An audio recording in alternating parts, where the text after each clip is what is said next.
दोस्तों, आप लोग देख रहे होंगे कि इस वक्त हम कब्रिस्तान में खड़े हुए हैं और ये हमारे पीछे जनाब हसनैन रजा ये एक लहद खोद रहे हैं, क्योंकि आप जानते हैं कि हमारे यहाँ कुरान होते हैं और कुछ बच्चे जो है वो छोटे छोटे पारे पढ़ते हैं या सरनल कुरान वगैरह, तो उसमें भी दुआएं लिखी होती हैं और नमाज की सूरतें और आयतें लिखी होती हैं।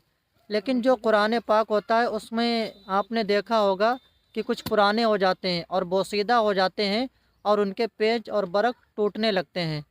तो ऐसी कुरान पाक को हमें क्या करना चाहिए? तो उसका मसला ये है कि कुछ लोग क्या करते हैं कि जब कुरान पुरानी हो जाती है, पढ़ने के लायक नहीं रहती है और उसमें से बोसीदा होकर पेज गिरने लगते हैं, पेज टूटने लगते हैं, तो उसे जो है वो मस्जिद या मदरसे में रखा देते हैं।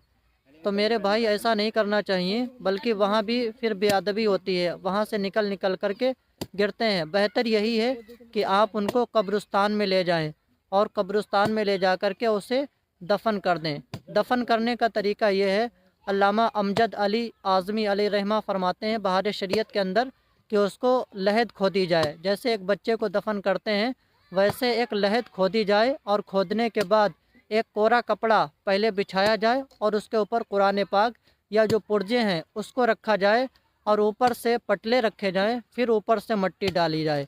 ये तरीका सही है और हमें भी ऐसा ही करना चाहिए, बल्कि मस्जिद और मदरसे में ना रखें, कब्रिस्तान में आकर के उसको एक पाक और सही जगह पर दफन कर दें। जज़ाकल्लाह।